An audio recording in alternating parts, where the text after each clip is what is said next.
The stars were supposed to feel infinite. Out there, past the orbit of Jupiter, I thought freedom would taste like raw starlight.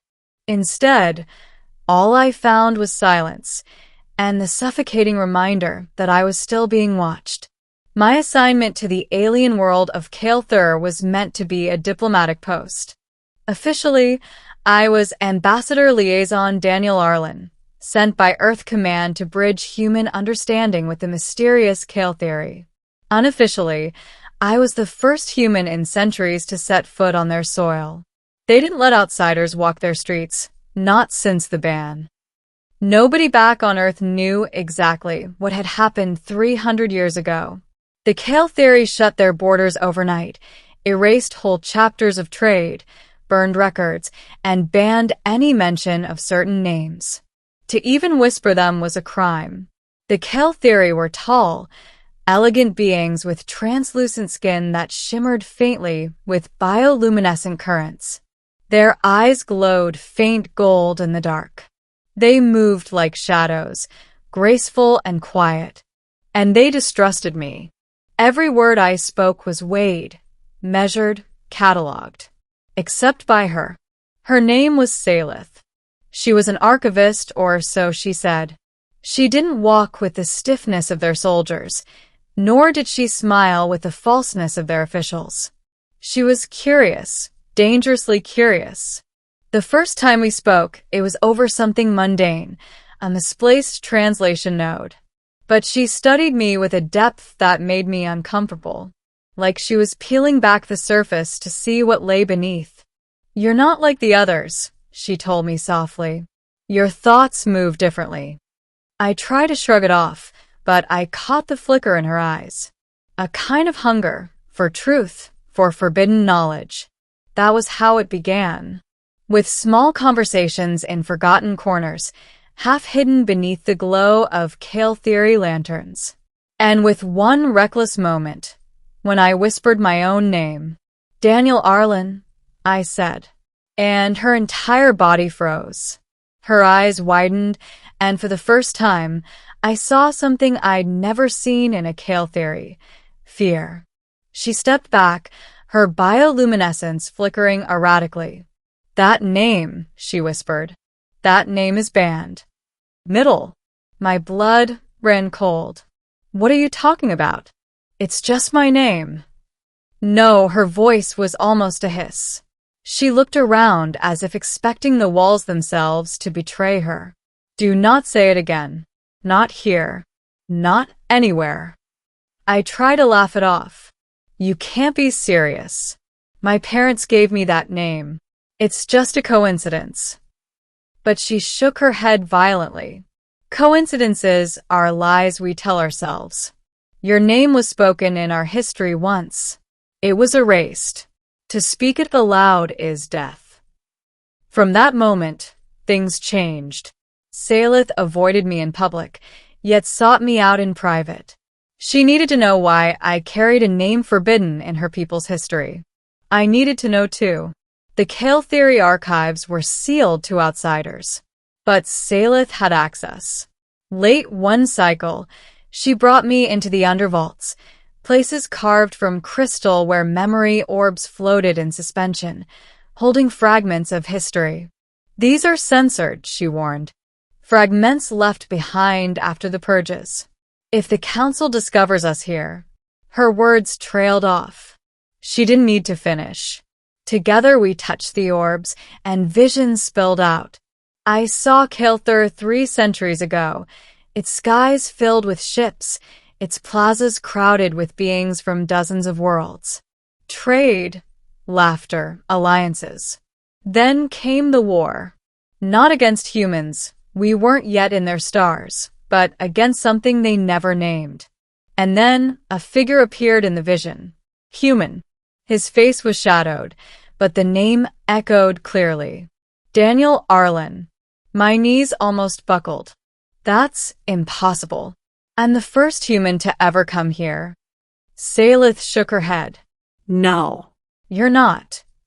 She told me then of the one they called the Banished One, a human who arrived centuries ago, bearing my exact name. He had united factions, revealed hidden knowledge, and led the Kael'Thir in their darkest hour. But something had gone wrong. His legacy was branded betrayal, his very name cursed. Every record of him was erased, except in fragments the council could not reach. And now I carried that same name. Why do you think I'm him? I asked, my voice trembling. Because the chamber whispered it, she said. I frowned. The chamber? Saelith's eyes glowed faintly. The Chamber of Echoes. A place where the voices of the past still speak. It called your name before you even arrived. I should have walked away. I should have reported her to the council, buried the truth, protected myself. But curiosity gnawed at me. If another human had been here centuries ago, bearing my name, what did that mean? Was it destiny? A lie? A cycle repeating itself? I agreed to go with her. The Chamber of Echoes was not on any map. Saelith guided me through forgotten caverns until we reached a crystalline vault pulsing with light. The air hummed, heavy with memory. When I whispered my name, the chamber came alive. A storm of voices surrounded me. Faces swirled in the crystal, thousands of Kael'Thir, all crying my name. Some with reverence, others with fury. I saw the banished one's shadow, his face hidden, his hand raised in both triumph and destruction. And then I saw myself. Not as I was, but as I might be, leading armies, standing in fire, my name shouted across the galaxy. I ripped my hand away from the crystal, gasping for air. What did it show you? Saelith asked urgently. I don't know, I whispered. But it's not me. It can't be me. Her expression was unreadable. Perhaps not. Or perhaps your name binds you to something greater. A cycle that returns when it must.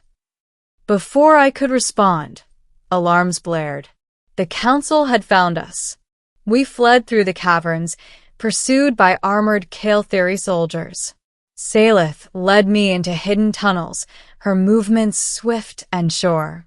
But in the chaos, we were cornered. The council's high arbiter stepped forward, his eyes burning. You dare speak the band name. You dare awaken the chamber. You are the echo of the betrayer.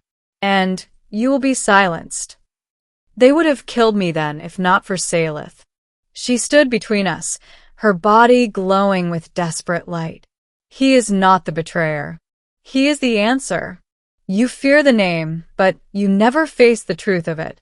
Let him live, because if the chamber called him, then the storm is coming again.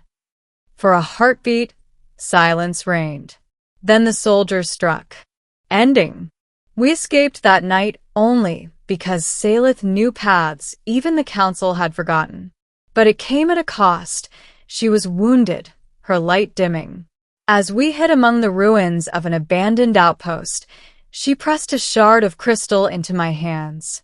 It pulsed faintly, carrying echoes of the chamber. This holds the truth, she whispered weakly.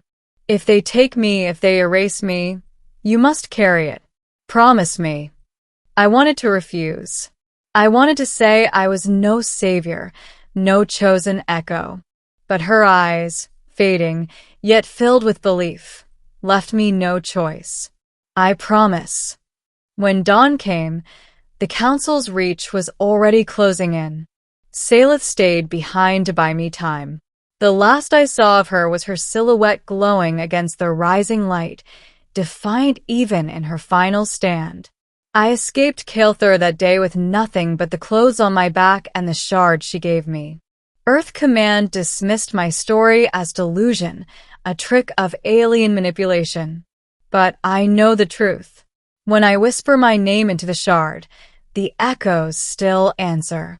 1,000 voices across centuries, calling Daniel Arlen.